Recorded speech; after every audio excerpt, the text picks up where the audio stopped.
Representative Jasmine Crockett just delivered a scathing reality check on the Trump administration's detention policies. She said more than 40 people have died in ICE custody, with 30% at GEO Group facilities. She said GEO has donated more than $1 million to Trump's Super PAC and nearly $1 million to Speaker Johnson's Super PAC. She said ICE agents have killed 7 people, including American citizens. Also, since our last hearing on this topic, ICE agents have killed 7 people, including the brutal murders of multiple American citizens. This is all occurring while DHS routinely violates federal law. In 2024, Congress passed a law that allows members of Congress to visit detention facilities without providing any prior notice. DHS has repeatedly violated this law. She said DHS has repeatedly violated a law allowing members of Congress to visit detention facilities without notice. She said Todd Blanche ordered the violent arrest of Newark Mayor Ras Baraka during a congressional oversight visit. She said Blanche is prosecuting Congresswoman LaMonica McIver instead of DHS and GEO officials. She said Blanche should never be Attorney General. Instead of DHS and GEO officials who continue to break the law while a record amount of people are dying in their facilities or being shot and killed by DHS agents on the streets in America. This is one of the many reasons why Todd Blanche should never become the Attorney General of the United States.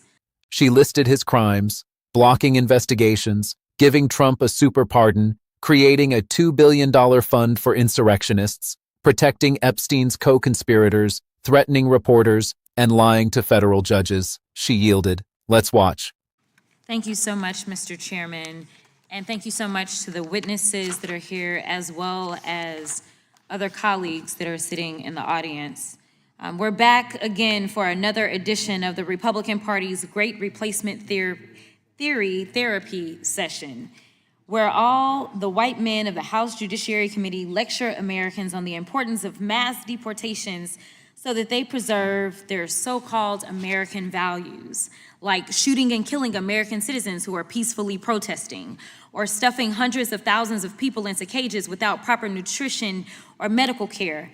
But nevertheless, in the time since our last hearing on this topic, more than 40 people have died while in ICE custody, of which 30% have died at a facility run by GEO Group, who happens to be the same private detention contractor that operates Delaney Hall.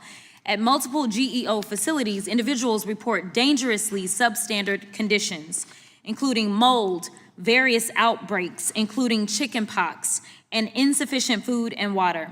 Facilities operated by GEO have failed to comply with ICE's own national detention standards. In fact, on numerous occasions, the government found that GEO-run facilities had, quote, incompetent leadership, and that, quote, problematic medical care was occurring as a result, unquote.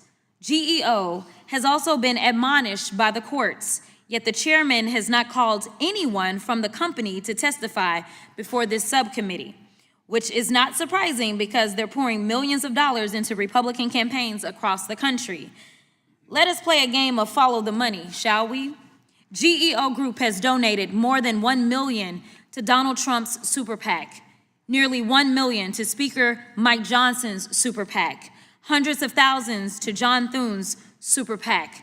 So they spend millions to get Republicans elected around the country, and in return, they get federal contracts to operate detention facilities.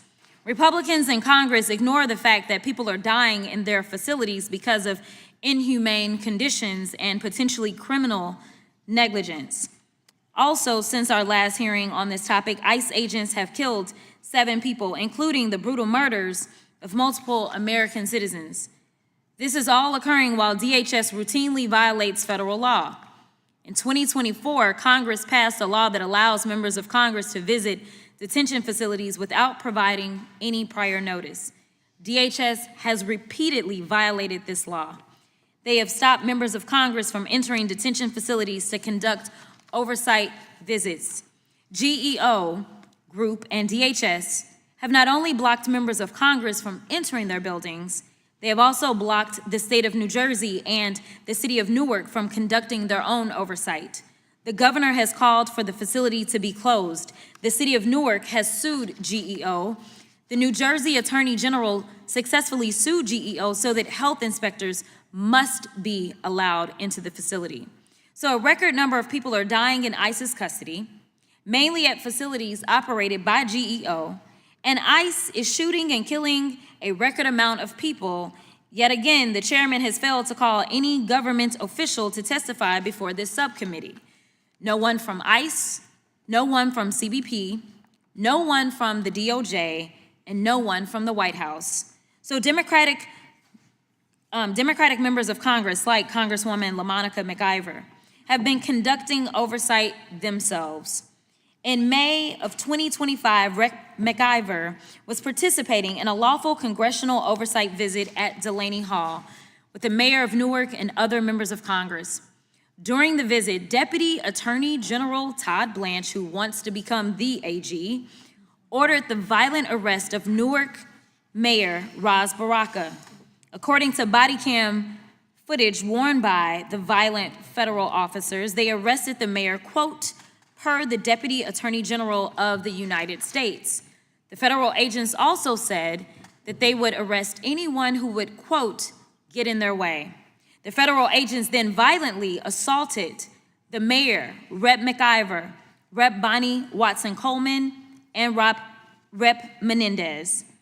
Todd Blanche is now prosecuting Rep. McIver instead of DHS and GEO officials who continue to break the law while a record amount of people are dying in their facilities or being shot and killed by DHS agents on the streets in America. This is one of the many reasons why Todd Blanche should never become the Attorney General of the United States. Last week, during his Senate confirmation hearing, the acting Attorney General said aloud what everyone here already knows, that he serves as the president's attorney and not on behalf of the American people. Blanche blocked investigations into the murders of Renee Good and Alex Preddy. He gave Trump and his sons a super pardon that gives them lifelong protection from any investigation, audit, lawsuit, or prosecution by any federal agency for any violation of federal law. He created the $2 billion fund to pay January 6 insurrectionists for attacking the Capitol. He's protecting the pedophiles and sex traffickers in the Epstein files. He's threatening reporters with prosecution. He's lied numerous times to federal judges and refused to abide by federal court orders. And just like the Republicans on this committee, he's part of the DHS cover-up that's using American taxpayer dollars to brutalize tens of thousands of people, even killing them. And when I say people, I'm talking about citizens and otherwise. If the Republicans really wanted to know what was happening at Delaney Hall or any other detention facility, they would push for unannounced congressional and independent oversight. Since the Republicans claim to be Christian, they should open their Bibles and read Ephesians chapter 5, verse 11, that states, quote, have no fellowship with the unfruitful works of darkness, but rather reprove them. Representative Jasmine Crockett just delivered a masterclass in how to expose the corruption, negligence, and brutality of the Trump administration's detention policies. She did not come with a speech. She came with facts. She came with the names of the dead. She came with the money trail. And she left no doubt about the answer. The exchange between Crockett and the committee was not just a routine hearing. It was a confrontation about the fundamental question of whether the government will protect the lives of those in its custody or continue to profit from their suffering. It was about whether the justice system will serve the public or serve the powerful. Crockett began by pointing out the pattern. She said more than 40 people have died in ICE custody, with 30% at GEO group facilities. She said conditions at these facilities are substandard: mold, outbreaks, insufficient food and water. She said the government found incompetent leadership and problematic medical care. She said the courts have admonished GEO, yet the chairman has not called anyone from the company to testify. She said that is not surprising because GEO is pouring millions into Republican campaigns. She listed the donations. More than $1 million to Trump's Super PAC, nearly $1 million to Mike Johnson's Super PAC, hundreds of thousands to John Thune's Super PAC. She said they spend millions to get Republicans elected, and in return, they get federal contracts to operate detention facilities. She said Republicans ignore the deaths because of the money. The numbers are staggering. More than 40 deaths, 30% at GEO facilities, millions of dollars in campaign contributions. The connection is clear. The money is buying silence. It is buying contracts. It is buying the right to operate facilities where people are dying. Crockett then turned to the killings. She said ICE agents have killed 7 people, including American citizens. She said DHS routinely violates federal law. She said Congress passed a law allowing members to visit detention facilities without notice. She said DHS has repeatedly violated that law. She said they have blocked members of Congress from entering. They have blocked the state of New Jersey and the city of Newark. The governor called for the facility to be closed. The city sued GEO. The Attorney General successfully sued so that health inspectors must be allowed in. The law is clear.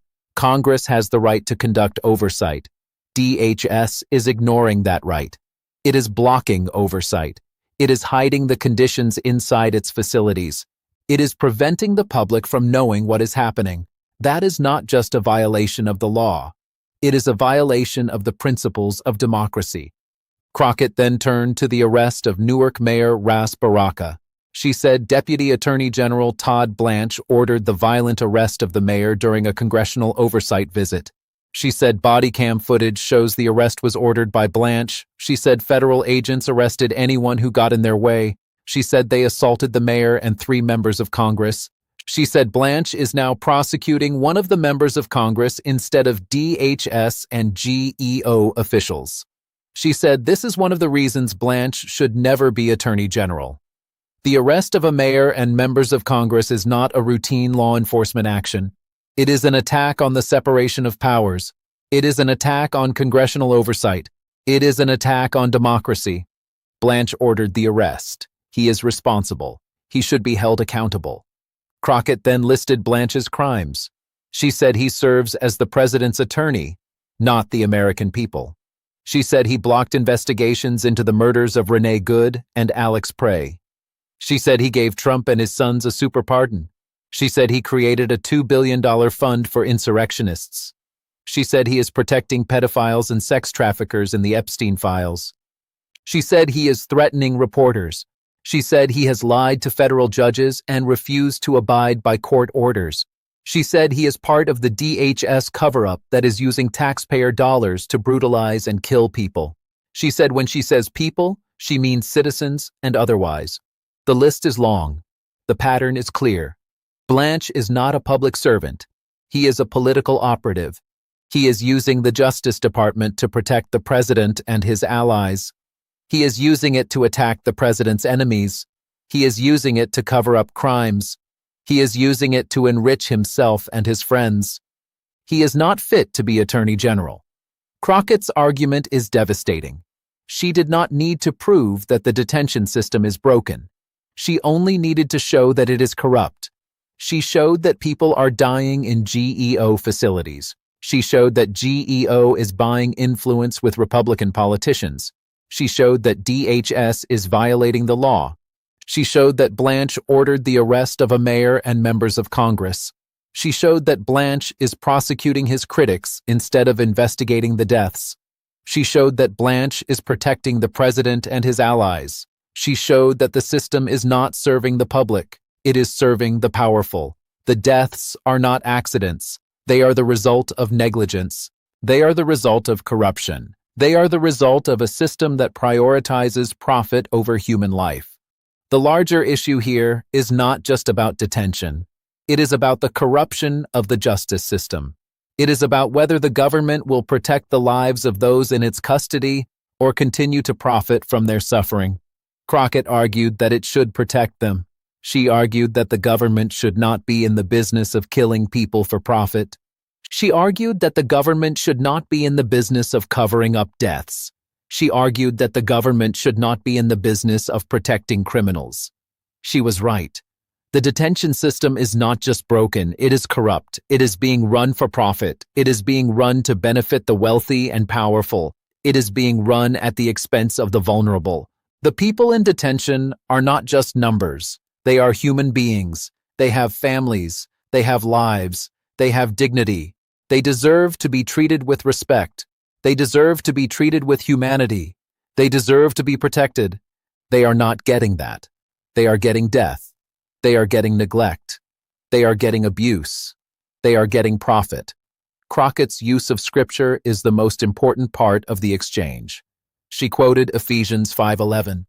Have no fellowship with the unfruitful works of darkness, but rather reprove them. She was calling on Republicans to reject the corruption. She was calling on them to condemn the deaths. She was calling on them to hold the administration accountable. She was calling on them to live up to their professed values. She was right. The Republican Party claims to be Christian. It claims to value life. It claims to value justice. It claims to value accountability. But it is ignoring the deaths. It is ignoring the corruption. It is ignoring the cover-up. It is not reproving the works of darkness. It is fellowshipping with them. The hearing ended without the Republicans offering a meaningful defense. They sat there. They listened. They did not respond. They could not. The facts were too damning. The deaths were too numerous. The corruption was too clear. Crockett had done her job. She had held them accountable. She had exposed the truth. She had made it clear that the American people deserve better. The question now is whether the American people will listen.